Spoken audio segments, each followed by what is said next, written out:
Tangannya diborgol oleh suaminya di atas kasur. Lalu suaminya minum obat yang berwarna biru. Setelah merasa dirinya sudah bisa, kemudian ia bersama istrinya, Jessie, bermain kartu remi.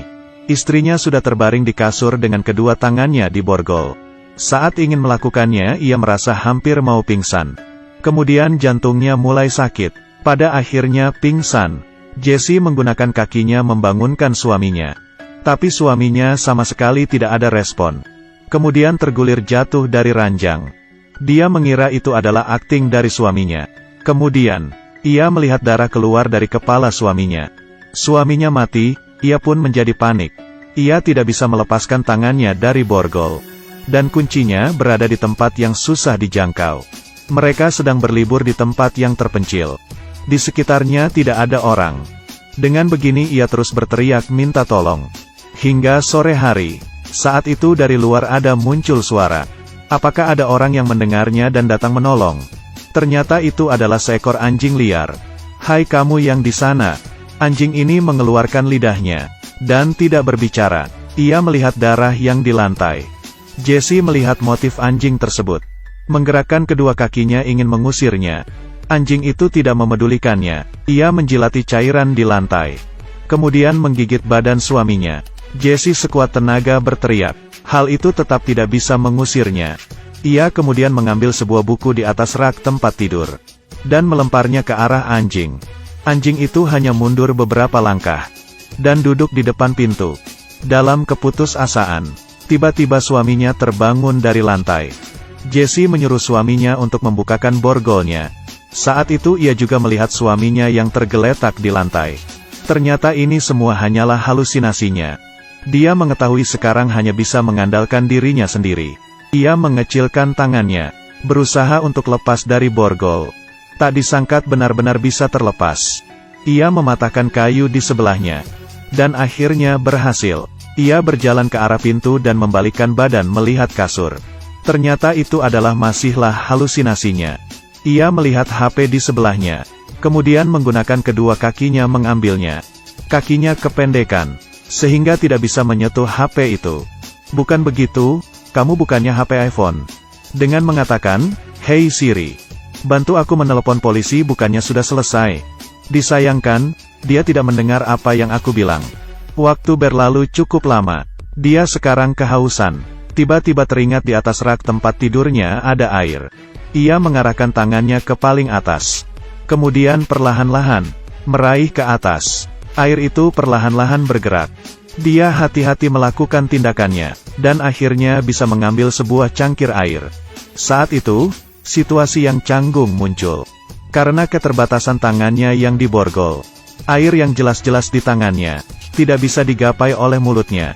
Ia pun hanya bisa meletakkan kembali air itu. Anjing yang kelaparan ini pun mulai berani. Ia langsung berjalan ke arah suaminya. Dia harus mencari cara untuk melepaskan tangannya dari borgol. Kalau tidak cepat atau lambat dia akan dimakan oleh anjing ini. Ia memegangi sebuah kertas harga baju. Dengan begini seharusnya sudah bisa. Ia perlahan-lahan melingkari kertas itu. Menjadikannya menjadi seperti sedotan. Kemudian mengambil lagi air itu. Dan akhirnya ia bisa minum. Kemudian menyisakan sedikit air untuk cadangan. Meletakkan cangkir air dan sedotan ke tempat semula. Setelah hal itu, ia mulai lelah dan ketiduran. Di tengah malam, ia terbangun oleh suara anjing. Dan menyadari di pojokan berdiri seseorang. Ia mengira dirinya sedang berhalusinasi. Tak disangka orang itu semakin lama semakin mendekat. Orang itu berwujud aneh dan tidak mengeluarkan kata-kata. Ia langsung memperlihatkan barangnya ke Jessie. Dalamnya berisi tulang dan perhiasan. Ini seharusnya bukan penyabut nyawa yang datang untuk mengumpulkan tulang orang kan? Jessie mengedipkan matanya lagi.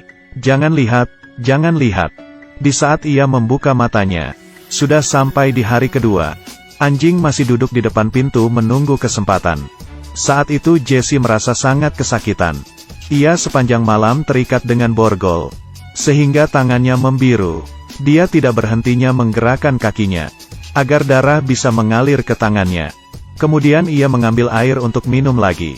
Saat terbaring ia menyadari anjing berada di sebelah kakinya. Kemudian ia langsung lompat dan menggigitnya.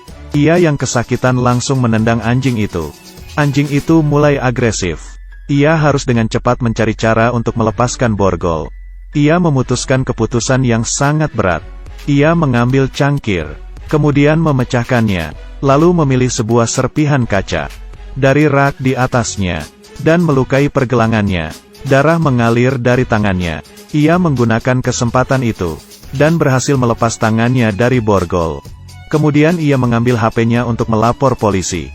Tapi ternyata sudah tidak ada baterai. Tapi untungnya dia mengambil kunci borgol, dan berhasil membuka borgol di tangannya yang lain. Ia mengambil kain untuk menutupi lukanya. Setelah itu, dia bersiap untuk mengambil kunci mobil dan pergi dari tempat itu. Tapi baru berjalan 2 langkah, ia pun pingsan. Tidak lama kemudian, dia terbangun karena kesakitan. Anjing sedang menggigitnya. Setelah mengusir anjing itu, ia mengambil kunci mobil dan pergi. Di lorong muncul pria yang aneh. Kebiasaan orang ini adalah mengambil barang berharga orang lain. Kemudian, Jesse memberikan cincin pernikahannya kepadanya. Dia tidak melukai Jesse. Kemudian Jesse pun pergi dari tempat itu. Di perjalanan, karena stamina tubuhnya yang tidak stabil, ia menabrak pohon.